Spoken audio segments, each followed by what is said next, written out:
pero venimos aquí a escuchar al fiscal de Perú y le pido pase al podio. Voy a leer su semblanza.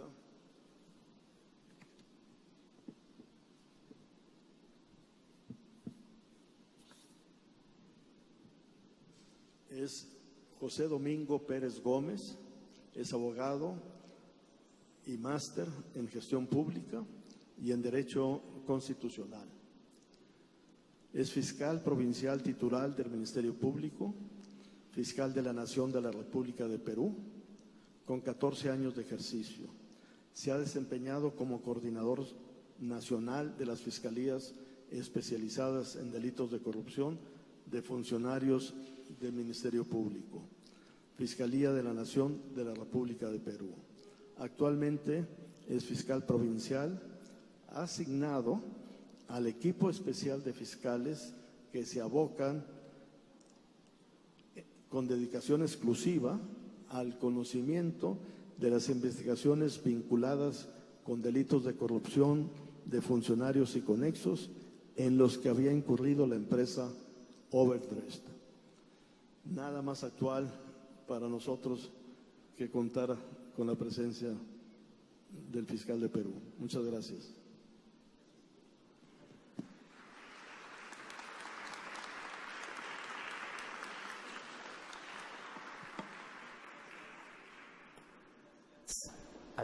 Gracias, maestro Ernesto Canales, por la presentación y agradeciendo al público presente y sobre todo al Gobierno del Estado de Chihuahua, quien ha hecho posible mi participación el día de hoy en este evento tan importante para la sociedad mexicana. Ciertamente tengo que decir que ha sido un poco complicado mi presencia el día de hoy o en esta estadía breve que estoy en estas tierras mexicanas, toda vez de que los casos que vengo conociendo en el Perú me estaban generando una dedicación exclusiva, como lo ha indicado perfectamente el maestro, pero recojo las palabras del día de ayer del maestro Ricardo Rafael sobre la figura del profeta de Jerusalén. En el Perú tenemos la figura del Mesías, es decir, la lucha contra la corrupción no depende de una persona, depende de las personas, depende de las instituciones. Es decir, que creo a bien en el Perú haber dejado un buen trabajo encaminado. Sé que mis compatriotas están viendo esta presentación vía Facebook y por lo tanto espero que el grupo de trabajo que está realizando las diligencias dejadas por mi persona las van a conducir adecuadamente y a mi retorno las retomaré las mismas. Bien, el tema que se había propuesto obviamente está vinculado a, como lo ha indicado el maestro Canales, a las investigaciones o al tema de la investigación de los casos vinculados a la empresa Odebrecht. Pero he tratado de dividirlo en sistema acusatorio, corrupción transnacional, lavado de activos y colaboración eficaz, un poco para darle idea a el tema que voy a presentar. Bien, el primer tema, sistema acusatorio. No puedo hacer una presentación tan igual en este punto como ya la ha hecho el magistrado Pablo Héctor González Villalobos el día de ayer. Definitivamente he quedado gratamente sorprendido y he aprendido bastantes aspectos de su disertación. Pero algo que debe quedar claro en el sistema acusatorio es que se establecen roles o se fijan roles. El fiscal se dedica solamente a investigar y el juez a juzgar. El juez en un sistema acusatorio no va a investigar. Y para ello, entonces, necesitamos la figura de un fiscal autónomo e independiente en el ejercicio de su función. En el Perú les voy a traer a colación cómo es la elección tanto de jueces como de fiscales. Es una elección por concurso. Existía, ya les voy a comentar por qué dejó de existir más adelante, un organismo constitucionalmente autónomo que era conocido como el Consejo Nacional de la Magistratura, que estaba integrado por un representante del Poder Judicial, elegido por los jueces supremos, un representante del Ministerio Público, elegido por la Junta de Fiscales Supremos, un representante del Colegio de Abogados o Gremio de Abogados, 2 representantes de los colegios profesionales o del gremio de otras profesiones, un representante de las universidades privadas y un representante de las universidades públicas. Esta elección, a través de un concurso de méritos o una oposición, como se puede denominar acá en México, permitió que cualquier abogado que cumpliera con los requisitos acceder a la carrera tanto de juez como de fiscal. Ese es mi caso. Yo soy un fiscal titular desde hace 14 años. Que voy a ser sometido a un proceso de ratificación en donde se me va a evaluar el desempeño cada 7 años. Y estoy dentro de una carrera, es decir, que puedo ascender precisamente en la misma. Esto se dio con la reforma constitucional a través de la Asamblea Constituyente del año 1993. Ustedes recordarán que entre el año 1990 al año 2000 nos gobernó Alberto Fujimori. Alberto Fujimori dio un golpe de Estado civil en el año de 1992. Algunos resultados positivos podemos establecer precisamente esta forma de designación o nombramiento de jueces y fiscales.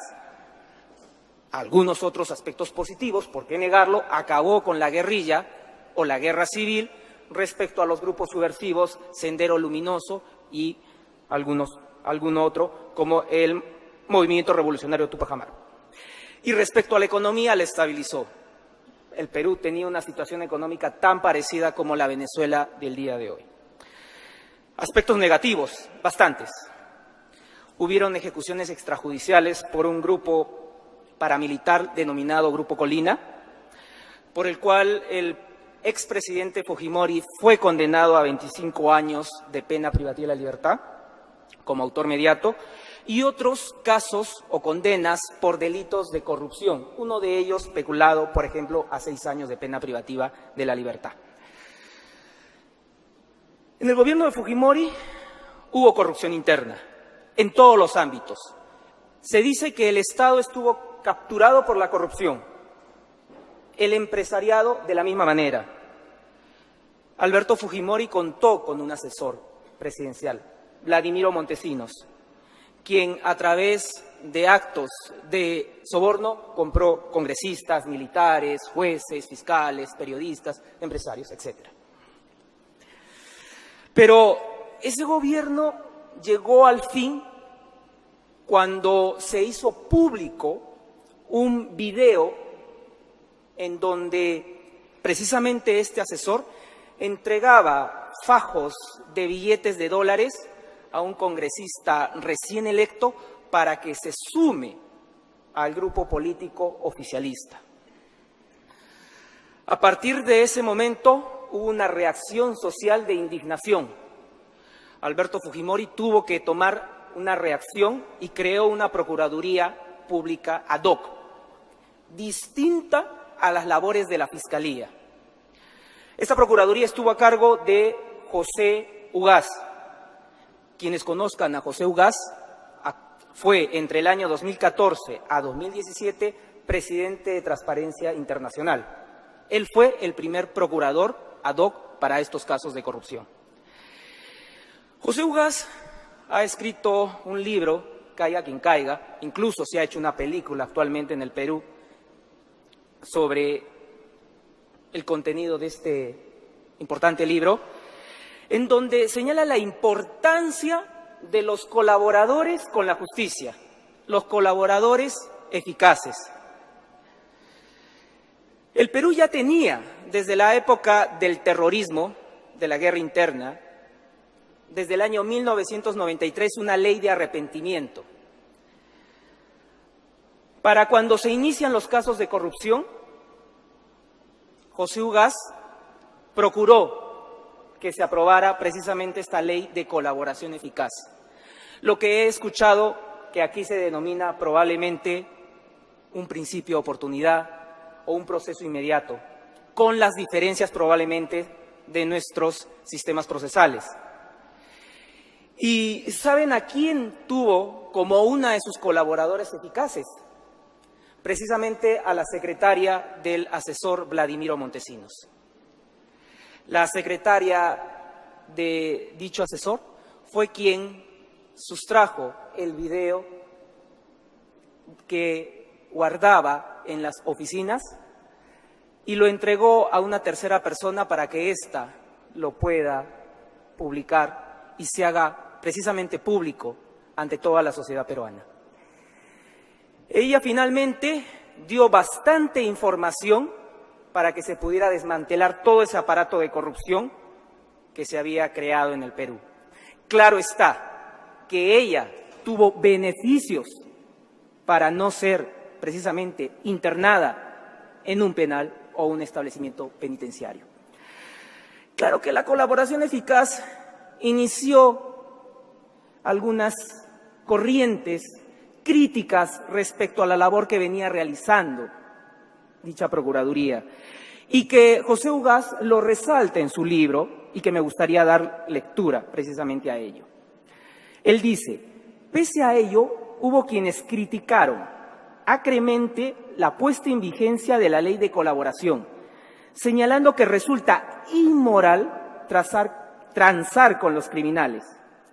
En mi opinión, más inmoral es dejar en la absoluta impunidad a los autores principales de crímenes que nunca serán sancionados por desconocimiento de los hechos o falta de pruebas.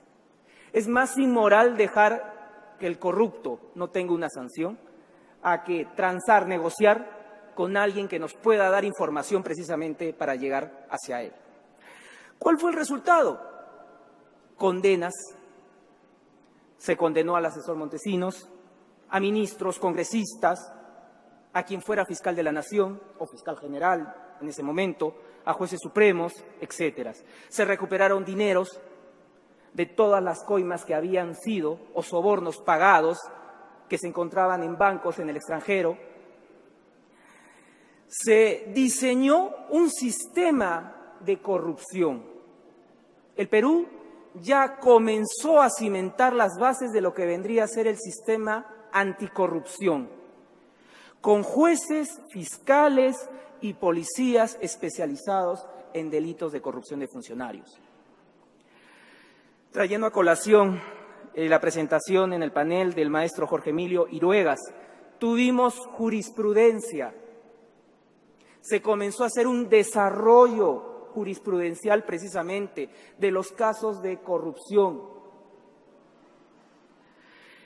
Y finalmente se estableció como una política pública la lucha contra la corrupción, a la cual todos sectores de la sociedad peruana tienen conocimiento que precisamente el Perú ha establecido como una política enfrentarse a este crimen. Porque miren ustedes, para la sociedad peruana la corrupción es un aspecto importante de evaluación. El régimen de Fujimori precisamente cayó porque la ciudadanía se levantó. Pero todo esto, lo que les he comentado, se dio en un sistema mixto o con rezagos inquisitoriales o de modelo inquisitivo. No se dio en un modelo acusatorio, porque tanto el procurador, el fiscal como el juez, y por qué no decir también la policía, intervenían en la investigación. El sistema acusatorio en el Perú recién es asumido en el año 2004. Se va implementando progresivamente para delitos comunes desde el 2006 y en el año 2011 para todo el Perú para delitos de corrupción de funcionarios. Nuevamente traigo a colación las palabras del maestro Jorge Emilio Iruegas. Esto fue una decisión política más que técnica. Porque nuestro máximo tribunal de interpretación de la Constitución, el Tribunal Constitucional, ha señalado que el Perú es un país asolado por la corrupción. Y definitivamente, asumir el modelo acusatorio para delitos de corrupción de funcionarios es distinto que asumirlo para delitos comunes. Tanto es así que la fiscal de la Nación de aquel entonces, Gladys Echaíz, o fiscal general en el caso de México, se presentó al Congreso de la República del Perú el 18 de mayo del 2010 y señaló de que el Ministerio Público no estaba en las condiciones de asumir esta reforma para los delitos de corrupción de funcionarios, por un tema presupuestal, como lo han indicado reiteradamente en este evento, por un tema de capacitación de los operadores, de los profesionales, de quienes van a intervenir precisamente en el procesamiento de estos delitos de corrupción de funcionarios. Sin embargo, como esta fue una decisión política, se dio la reforma procesal penal para delitos de corrupción de funcionarios desde el año 2011 para todo el Perú. Tenemos un organismo autónomo que es la Defensoría del Pueblo, que se encarga de la defensa de los derechos de los ciudadanos. Y ella, en el año 2014, realizó una evaluación del trabajo que venían realizando los fiscales anticorrupción con la aplicación del nuevo Código Procesal Penal o del sistema acusatorio. Y señaló en este informe, el número 168, que los fiscales de las fiscalías especializadas en delitos de corrupción de funcionarios estaban generando impunidad porque estaban archivando inadecuadamente los casos de corrupción. Lo dijo el maestro Canales, tengo el grado académico en el Perú de magíster, acá de maestro, en gestión pública y producto de una tesis o trabajo de investigación que presenté, que precisamente fue analizar cuál era el desempeño fiscal de las fiscalías especializadas en delitos de corrupción de funcionarios. Y pude llegar a un resultado, que los indicadores a través de los cuales se estaba evaluando el desempeño de los fiscales especializados no eran los más adecuados, porque lo que estaba exigiendo la Fiscalía a los fiscales especializados era la resolución de casos, resolver casos, resultados inmediatos. Y todos los que son fiscales especializados en delitos de corrupción de funcionarios aquí coincidirán conmigo. ¿Es fácil resolver un caso por un delito de corrupción de funcionarios? No. Entonces, ¿en qué o cómo es que se ve incentivado a un fiscal especializado en corrupción de funcionarios a resolver el caso? A archivarlo. Entonces, la propia institución establecía incentivos perversos para que los fiscales buscaran resultados, pero lamentablemente lo que se estaba generando era impunidad a través de ese gran o alto número de casos archivados. Pero finalmente seguimos en el transcurso de este sistema acusatorio en delitos de corrupción de funcionarios y llegó, como bien lo dice el maestro Canales, la noticia del caso Odebrecht. Diciembre del año 2006, tomamos conocimiento, creo que todos, del acuerdo que firma las autoridades de los Estados Unidos de culpabilidad, celebrado precisamente entre el Ministerio de Justicia de dicho país con la empresa Odebrecht, en el cual, en el caso peruano, se reconoció el pago de sobornos hasta 29 millones entre los años 2005 al 2014 para pagos para funcionarios gubernamentales con el fin de obtener contratos de obras públicas. Y para México, bueno, no es una información confidencial porque esto está en la página precisamente de pública de dicha autoridad norteamericana. Entre los años 2010 y 2014, alrededor de dichas fechas, Odebrecht pagó e hizo que se efectuaran pagos corruptos por la suma aproximada de $10.5 millones norteamericanos a funcionarios públicos de México con el fin de obtener contratos de obras públicas. Odebrecht se benefició con más de 39 millones como resultado de esos pagos corruptos. No voy a hacer mención, obviamente, a otros países que la empresa Odebrecht precisamente declaró ante las autoridades americanas de los pagos, las coimas, los sobornos que realizó a funcionarios estatales. Pero ¿cuál fue la reacción de la Fiscalía de la Nación? En nuestro caso, Fiscalía General, para que me puedan entender, creó un grupo especial dentro de la Fiscalía especializada en delitos de corrupción de funcionarios. Un grupo al cual denominó equipo especial precisamente para estos casos a dedicación exclusiva, para ver no solamente los casos de la empresa Odebrecht, sino también de las otras empresas brasileñas que habían ejecutado algún tipo de servicio u obra en el Perú. Pues bien, a partir de esa fecha podemos decir que el caso Lava Jato o Lavallato, como quieran denominarlo, se trasladó al Perú. Y es así que el Ministerio Público, a través de este grupo o equipo de fiscales, suscribe o firma un acuerdo preparatorio de colaboración con la empresa Odebrecht a inicios del año 2017. Y la empresa entrega información y documentación a los fiscales.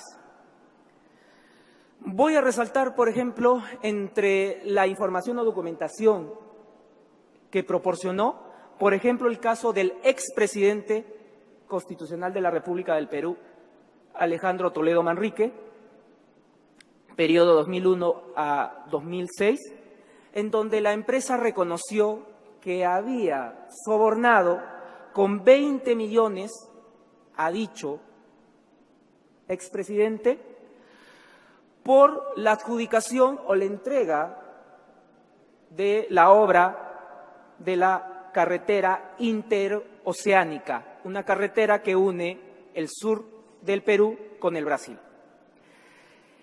Y les voy a explicar cómo fue el mecanismo corruptor. Aquellos que son seguidores de Netflix se habrán dado cuenta que hay una serie, El Mecanismo.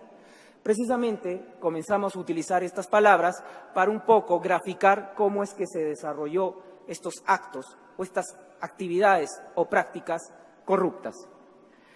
Primero, la empresa, en general, no voy a mencionar la empresa Odebrecht, en general, la empresa, ofrece dinero. El funcionario decide aceptarlo. Para ello se establece un pacto corruptor, un pacto criminal. Puede ser dependiendo del nivel en donde se encuentra el funcionario. Puede ser un nivel político, puede ser un nivel inferior técnico. Si es un nivel político, estamos hablando de modificatorias normativas, adecuaciones legislativas, adecuaciones de la norma para los propósitos que busca la empresa. ¿Qué es lo que busca la empresa? Precisamente ganar el concurso de una obra. El nivel técnico, las personas que van a participar revisando el expediente de postulación, en el Perú se dice de contratación, revisando los papeles que debe cumplir precisamente la empresa para ganar ese concurso, para adjudicarse la construcción, la concesión de la obra. Al nivel técnico, porque también hay funcionarios que van a supervisar el resultado de la obra. Una vez cumplido este pacto, la empresa que tiene vinculaciones directas o indirectas con bancos en paraísos fiscales, da la indicación precisamente para que funcionarios de estas entidades, de estos países que tienen una regulación flexible, se acerquen precisamente a estos funcionarios que vendieron precisamente su función. Pero no directamente el funcionario que se comprometió con la empresa, sino que el funcionario que se comprometió, que vendió, que pactó, lo realiza a través de un intermediario, una tercera persona. A esta tercera persona es que se decide crear o crearle una empresa offshore en un paraíso fiscal. Pero no necesariamente una empresa offshore, pueden ser dos, incluso pueden ser hasta 3 empresas. Y una vez creada la empresa, dejan transcurrir un lapso importante de años para que la fiscalización que podría darse de aquella obra concluya, y la empresa ordena precisamente a ese banco que haga el depósito del dinero a esa empresa, a esa offshore. Y probablemente esa offshore luego la deposita a la segunda offshore. Y luego esa segunda offshore probablemente deposita a una tercera offshore. Pero lo van depositando en porcentajes, no se deposita el monto total. Y una vez que ha transcurrido probablemente algunos años, en donde probablemente la opinión pública se olvidó de algún tipo de cuestionamiento sobre la obra, o probablemente bajo la perspectiva de que podría prescribir cualquier tipo de acción penal, el dinero retorna a ese funcionario a través de ese intermediario o tercero para adquirir inmuebles, pagar hipotecas.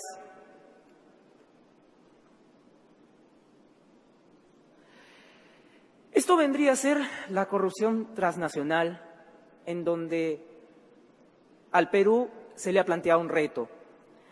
Porque si seguimos el principio de territorialidad, el hecho criminal no sucedió en el Perú.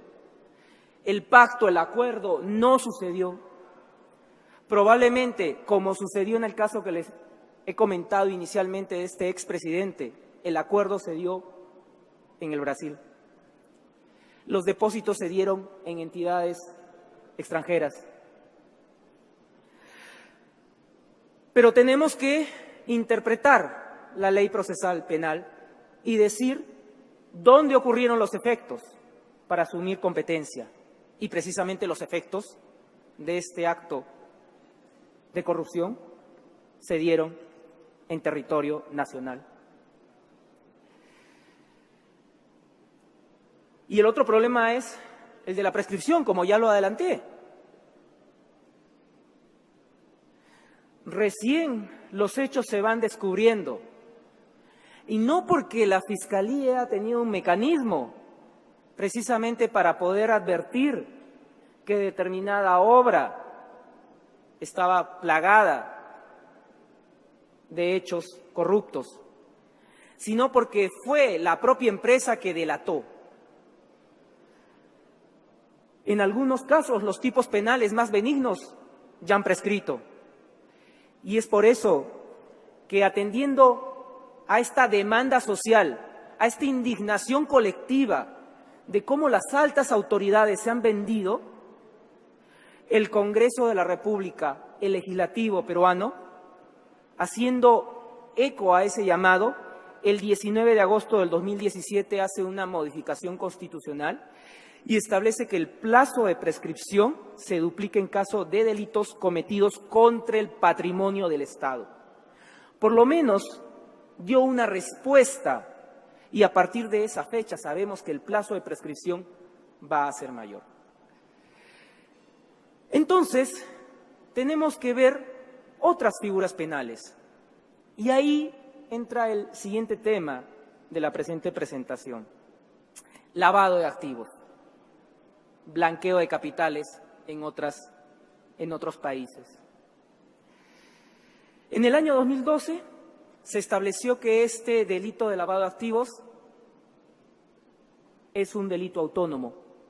No necesito, dice el legislador, que se pruebe el delito precedente, el delito determinante para la GAFI.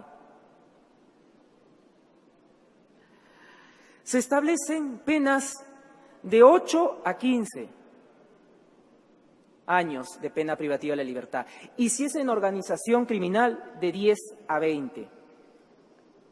Los verbos rectores, actos de conversión y transferencia, el que convierte o transfiere dinero, bienes, efectos o ganancias cuyo origen ilícito conoce o debía presumir, actos de ocultamiento y tenencia, el que adquiere, utiliza, posee, guarda, administra, custodia, recibe, oculta o mantiene en su poder dinero.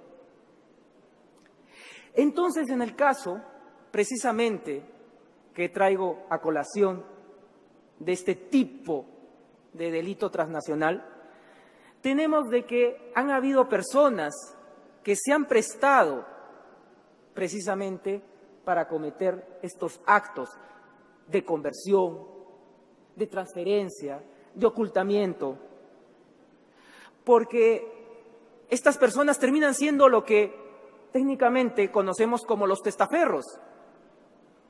Pero también hay beneficiarios finales,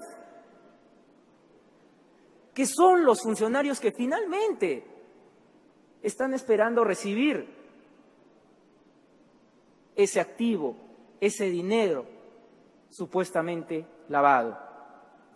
Y por lo tanto, tenemos sí, desde el momento que están recibiendo el dinero o el activo con el pago de la hipoteca, con la adquisición del inmueble, con la transferencia bancaria, estamos habilitados para procesarlos por esos o por ese delito de lavado de activos. Había conversado sobre este tema precisamente con el doctor Jorge Emilio y me indicaba de que la figura acá era de enriquecimiento ilícito, que probablemente falta todavía un desarrollo legislativo. El lavado de activos no hace una distinción entre el funcionario o el particular. Persigue a quienes hayan cometido los verbos rectores que he indicado. Pues bien, llegamos a la figura de la colaboración eficaz. Si estuviéramos en Brasil, le diríamos la delación o delación premiada. Como ya lo había indicado, no era una figura nueva en el Perú cuando hace un par de años tomamos conocimiento de estos hechos de corrupción de parte de las empresas brasileñas. El Perú ya desde inicio de los años 90, para el caso del combate o lucha contra el terrorismo, y por el año 2001 se tuvo una legislación sobre la materia, probablemente con errores, pero que se ha ido perfeccionando precisamente con los años. Es que colaborar o delatar finalmente es proporcionar información, pero una información útil que permita perseguir con eficacia conductas delictivas graves o cometidas por organizaciones criminales, ejecutadas o por ejecutar o a efecto de obtener para efectos de obtener determinados beneficios premiales. En buena cuenta implica negociar. Y es lo que en el Perú, como lo dijo José Ugaz, generaba una situación de conflicto moral. El fiscal se preguntaba, ¿cómo me puedo sentar en una mesa a negociar con una persona que ha cometido un delito? En buena cuenta, con un delincuente. La colaboración eficaz es un procedimiento que precisamente le ha permitido a las autoridades brasileñas, con su propia legislación, y en el caso peruano, con nuestra propia normativa, establecer acuerdos en el cual nos van a entregar información, nos van a entregar documentación, nos van a entregar pruebas. Es un proceso autónomo, no depende de la investigación que se puede estar siguiendo por el hecho corruptor, porque por ese proceso esa persona va a seguir siendo procesada. Pero si llega a un acuerdo con la Fiscalía, probablemente no va a sufrir las consecuencias de ese proceso. Pero les estoy hablando de la persona natural. Pero últimamente el Perú también hizo una modificación a su norma procesal y estableció que también se pueden llegar a acuerdos de colaboración con la persona jurídica por las consecuencias administrativas, la multa, la inhabilitación que implicaría suspensión de actividades sociales, prohibición a llevar a cabo futuras actividades, suspensión para contratar con el Estado, cancelación de licencias, clausura de locales o establecimientos. Se puede, en el caso peruano, llegar a un acuerdo con la persona jurídica. Y es precisamente porque vemos la realidad de lo que está sucediendo en el Brasil y entendemos la necesidad precisamente de adoptar fórmulas que nos permitan una eficacia en la persecución contra la corrupción. Porque en el Brasil no hubieran podido tener los resultados si la empresa y los funcionarios no entregaban las pruebas que los fiscales necesitaban para procesar y condenar a las autoridades. En el Brasil no se hubiese podido llegar a la condena de un expresidente, probablemente sin estos mecanismos de delación premiada. Y en el caso del Perú no se hubiese podido iniciar todos estos procesos vinculados a los casos Lava Jato. Por lo tanto, la información tiene que ser eficaz, útil, proporcional, porque el beneficio que le va a dar el fiscal tiene que ser proporcional a la información que me están dando. ¿Cuál sería el mecanismo por el cual el fiscal podría determinar que determinado funcionario o un familiar del funcionario tiene una cuenta, por ejemplo, en el Banco de Andorra? Necesitamos la colaboración precisamente de la empresa que se prestó para estos actos de corrupción, porque va a ser precisamente dicha persona jurídica que nos va a indicar en qué entidades financieras del mundo se encuentran depositados esos dineros de la corrupción. Y debe ser oportuno, porque no es lo mismo obtener la información inmediatamente después de que Estados Unidos suscribió este acuerdo con la empresa en diciembre del año 2016 que el día de hoy. El día de hoy probablemente ese dinero ha ido circulando y probablemente algún tipo de evidencia va a ser un poco más difícil de obtenerla. Este es un proceso que se lleva solamente entre el fiscal y el colaborador. Y tiene que ser aprobado por un juez. Finalmente, en este punto, la empresa y sus funcionarios terminan aceptando ser órganos de prueba, testigos en un futuro juzgamiento. Y ahí traigo a colación lo que es el sistema acusatorio. El juez de juzgamiento necesita que la prueba se actúe en su delante. Y a través de estos mecanismos de colaboración, estamos obligando a quien perdonamos de una pena que acompañe al fiscal en el desarrollo del proceso. Y cuando el fiscal esté delante de un juez de juzgamiento, ese funcionario, ese colaborador, testifique ante un juez. Y así, entro al último punto, utilizamos mecanismos de cooperación judicial internacional, porque tomamos conocimiento de las operaciones que realizaban estas empresas, porque entregan información precisamente a la Fiscalía, porque hemos tomado conocimiento, y que creo que es ya público a través de las redes, que la empresa tenía una división o una área especializada en sobornos, coimas, o como ellos denominaban, la caja 2 o de operaciones estructuradas, en donde el dinero ingresaba producto de las obras sobrevaloradas y egresaba el dinero precisamente para el pago a los funcionarios.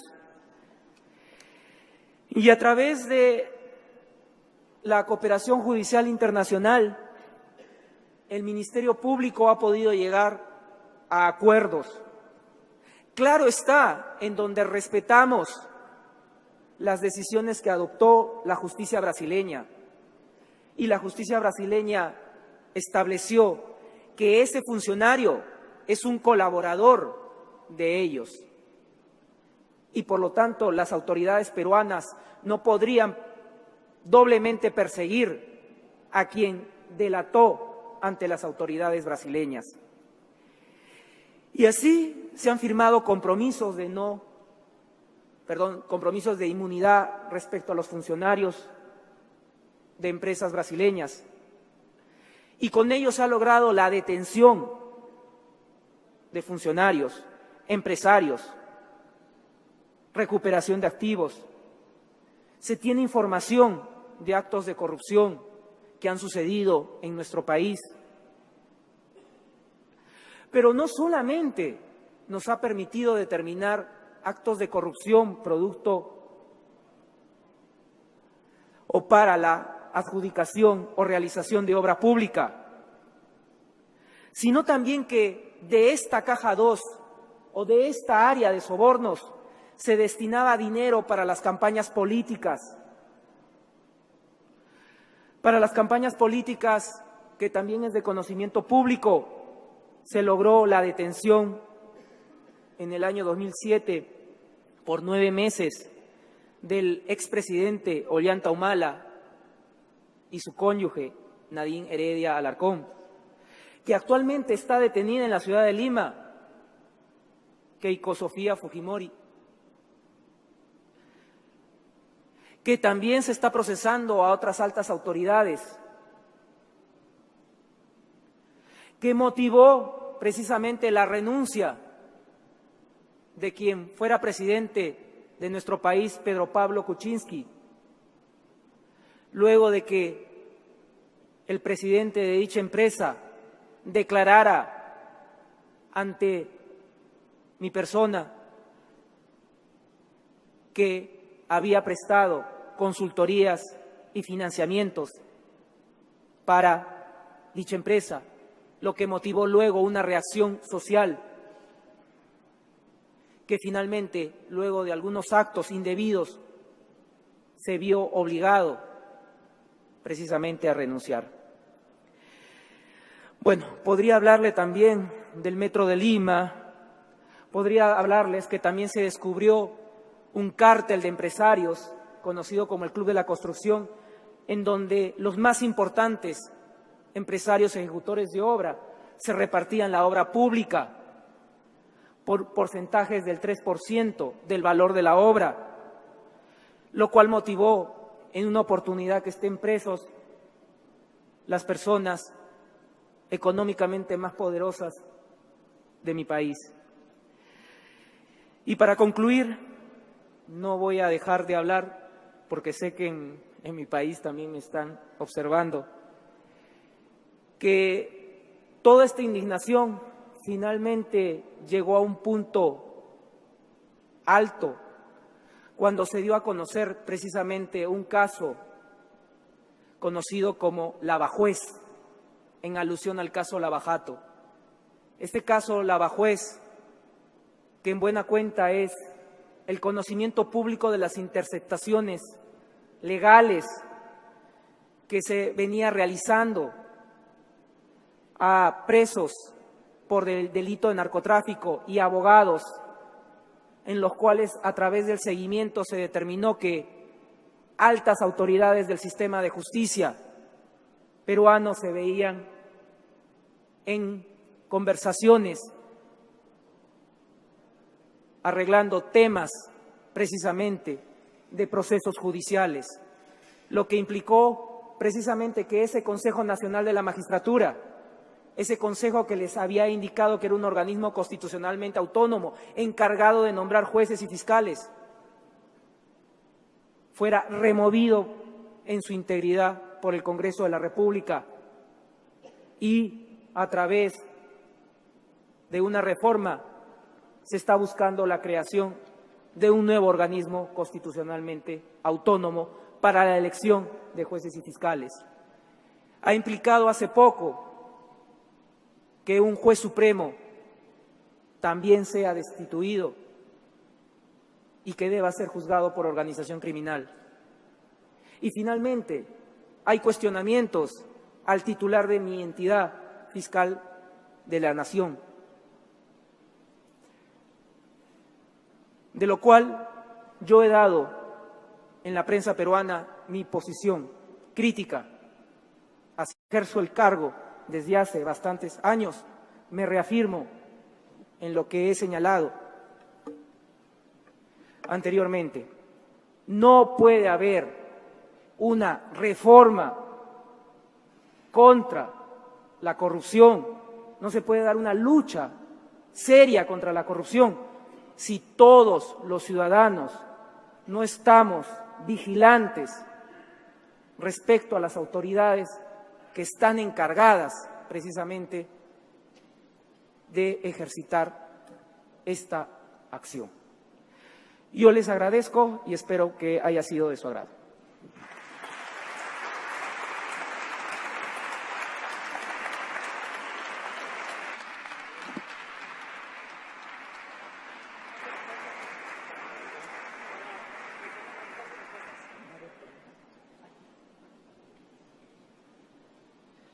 Muchas gracias, doctor José Domingo Pérez Gómez. Y vamos a pasar para la sección de las preguntas y respuestas, si le parece, fiscal.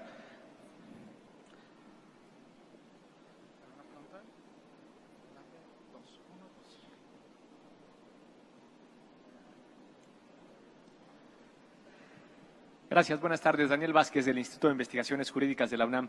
Dos preguntas. Comentaba en la experiencia un poco de Perú que algo del trabajo que hicieron fue conseguir justamente testigos protegidos.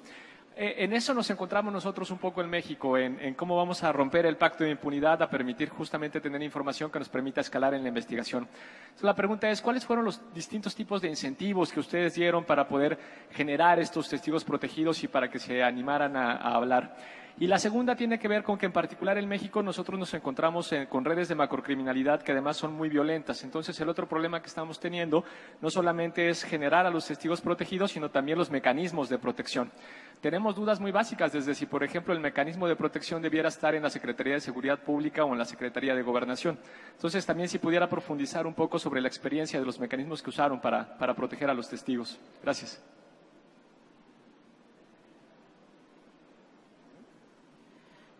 Bien, su pregunta. Tenemos que tener en cuenta de que estos beneficios están basados respecto al derecho premial, es decir, de acuerdo a la información y al resultado de esta información que puede dar esta persona sujeta a un tipo de proceso, va a ser merecedora de algún tipo de beneficio, que puede ser desde exención de la pena, no va a tener una condena, reducción de la pena, probablemente si la pena era una pena privativa de la libertad con internamiento, va a tener una pena suspendida o condicional, creo que ustedes lo conocen así. Entonces, motiva, porque lo que estamos hablando acá, y creo que ya lo dijeron el día de ayer, son delitos de cuello blanco. Y creo que las cárceles, tanto en su país como en el nuestro, no tienen las mejores condiciones. Entonces, una persona cuando tiene esa posibilidad de ingresar o ingresa, definitivamente toma conciencia de las consecuencias de sus actos y tiene la legislación que le permite precisamente acceder a este beneficio.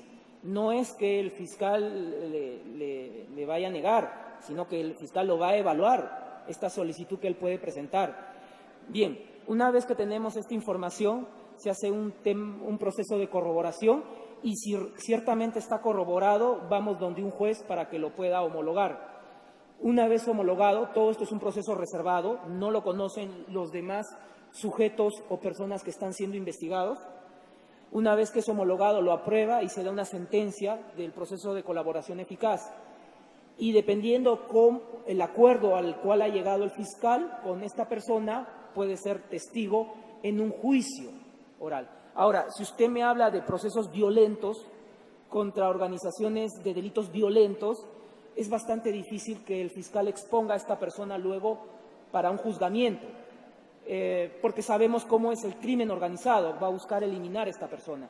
Pero probablemente la información nos va a permitir llegar a algunos elementos para desbaratar esta organización. Pero en los casos de corrupción de funcionarios, por lo menos en mi país, no hemos llegado a ese nivel de violencia para este tipo o esta especialidad. Es decir, que finalmente sí podemos a esta persona llevarla a un juicio oral y que en este juicio oral declare ante un juez. En algunos casos se ha tenido que buscar algún tipo de reserva, pero ha sido en un menor número para casos de delitos de corrupción de funcionarios. ¿Quién está encargado de las medidas de protección? Es la propia institución del Ministerio Público, que tiene un área, pero siempre con apoyo de la policía, que también tiene una área. La policía es encargada o está bajo la línea del Ejecutivo. El Ministerio Público es un organismo constitucionalmente autónomo. Cuando ha habido necesidades de que el Ministerio Público tenga que proteger a esta persona sin participación probablemente de la policía, han habido los mecanismos y los procedimientos por los cuales el Ministerio Público lo ha logrado. Probablemente algún tipo de cambio de residencia, algún tipo de no dar a conocer la dirección o el nombre de esta persona, etcétera. Espero haber respondido a su pregunta. La otra pregunta, que complementando la pregunta de mi colega, soy Marco Fernández del TEC de Monterrey y de México Evalúa, tiene que ver con, para hacer todas estas investigaciones que usted describe, se necesitan además capacidad técnica, protección de los ministerios públicos, buenos salarios para que no dejen el Ministerio Público respecto a la iniciativa privada, etcétera, una serie de condiciones. ¿Cómo fueron construyendo esas condiciones institucionales para tener las fortalezas y hacer esta capacidad de follow the money, que es lo esencial para desarticular las redes de corrupción? Como usted bien lo dice, Depende mucho de la capacidad y las competencias que tiene. Creo que un punto importante es la permanencia en el cargo.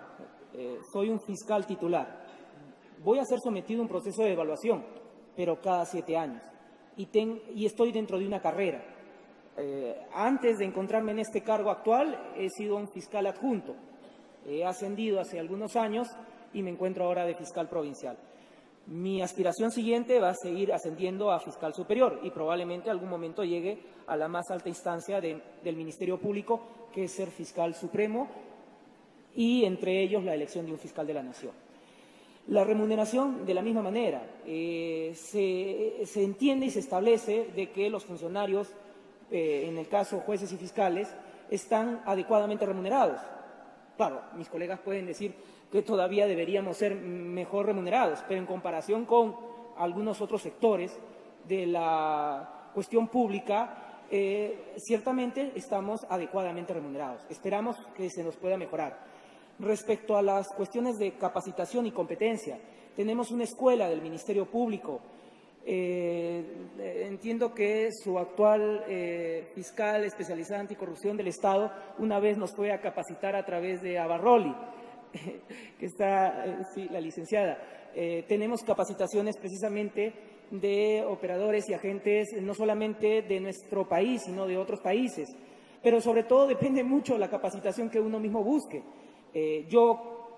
Por experiencia, le indico, cuando ingreso al cargo de fiscal especializado por el concurso público, si bien tenía una experiencia en haber llevado casos de corrupción, estando en el cargo me di cuenta de la necesidad de especializarme en una materia del tema de gestión pública y decidí optar la maestría, y en este caso soy maestro en gestión pública. Es decir, tuve que estudiar, aunque me costó varias noches, estudiar los números, ¿no? Presupuesto, gestión, situación que, bueno, los abogados, y no sé si comparten conmigo esta apreciación, a veces se nos es un poco más difícil que los ingenieros o economistas o cualquier otra profesión. Entonces, ya depende también de la vocación que tenga el propio fiscal. Ahora, ¿por qué lo hago? Porque estoy en carrera, porque tengo un cargo permanente. Entiendo que el maestro Canales es el primer fiscal anticorrupción, como el doctor Jorge Emilio también es fiscal anticorrupción. Entendemos que esa es una misma situación, es decir, en el desarrollo de esta carrera no solamente están los incentivos de la propia institución, sino los incentivos que uno mismo se tiene que generar, porque uno tiene que ser precisamente el mejor profesional. Claro, vi la hoja de vida del maestro Canales y definitivamente me falta bastantes años para tener todos esos títulos y méritos que él tiene, pero bueno, ojalá algún día los pueda concluir. Tu problema de edad se cura con el tiempo, ¿eh? Sí, pues. Diga. Bueno, de alguna manera ya respondió, pero me parece importante señalar que aquí en nuestro país, por ejemplo, un problema del diseño de la Fiscalía General de la República, más bien de la Fiscalía Anticorrupción, es que dependerá de la Fiscalía General de la República. Y si desde el fiscal general no generamos, a pesar de que la ley lo diga, pero el proceso no permita contar con autonomía, esto puede seguir poniendo pues muy difícil que se puedan perseguir casos. O sea, aquí la pregunta tiene que ver con qué tan importante es la autonomía de quien se dedica a hacer este tipo de investigaciones para que puedan avanzar. Por lo que le he escuchado, en el caso de Perú, pues se trata de un servicio de carrera que van avanzando y profesionalizándose. Y aquí me parece que mucho todavía pasa por un proceso de tipo político, desde que se nombra el fiscal general y de quien dependerá el fiscal anticorrupción, lo que no necesariamente va a generarnos fiscales autónomos. Precisamente lo que había observado es que esa forma de designación es algo parecido a lo que nosotros teníamos antes de la Constitución del año de 1993, una designación en donde habría un componente político. A partir de la Constitución del 93, porque precisamente había la percepción que todo el aparato judicial estaba politizado, se determinó que tenía que ser a través de un concurso de méritos que tenía que ser conducido por una organización o un organismo constitucionalmente autónomo. Claro, no estoy hablando que en el Perú sea perfecto, pero lo que yo le puedo decir es que probablemente sin ese concurso de méritos yo no ingresaba. Yo soy una persona que, si bien he nacido en la capital, pero mi familia y mi vida se llevó a cabo en el interior del país, pero finalmente estoy ejerciendo un cargo público en la capital de la República del Perú. Ahora, la autonomía y la independencia respecto a la institución y al ejercicio de la función fiscal es importante, porque nosotros, si bien vamos a conocer el hecho, el delito, ya el contexto le da ese ingrediente político. Una vez tuve la oportunidad de participar en un allanamiento importante a un local de un partido político importante también en el Perú, y al día siguiente, como era lógico, la prensa quería tomarme una declaración, es decir, una entrevista. Bueno, hice obviamente la consulta correspondiente a la oficina de prensa si se iba a dar la entrevista a este medio escrito importante. Y dentro de las preguntas que me hizo el periodista era si yo tenía algún tipo de vinculación política. Y obviamente, me pareció una pregunta que no era lógica con el cargo que desempeñaba, porque además hacemos una declaración jurada de que no tenemos afiliación política. Pero tuve que indicarle de que no, y por más que hagamos investigaciones a funcionarios que probablemente han tenido una representación para un determinado partido político, estamos cumpliendo nuestra función de fiscales en esa materia. Y probablemente de acá a algunos años estaremos investigando a otros funcionarios que han tenido participación en otra representación política. Pero eso se da que tenemos un tipo de permanencia en el cargo y eso nos permite precisamente tener ese tipo de independencia y autonomía, que bien digo, no es perfecto, pero es algo, como bien lo dijo el maestro Ganales, se puede rescatar de Perú, y entiendo que algo útil he podido traer a todos ustedes. Si no hubiera alguna pregunta más, yo les agradezco mucho.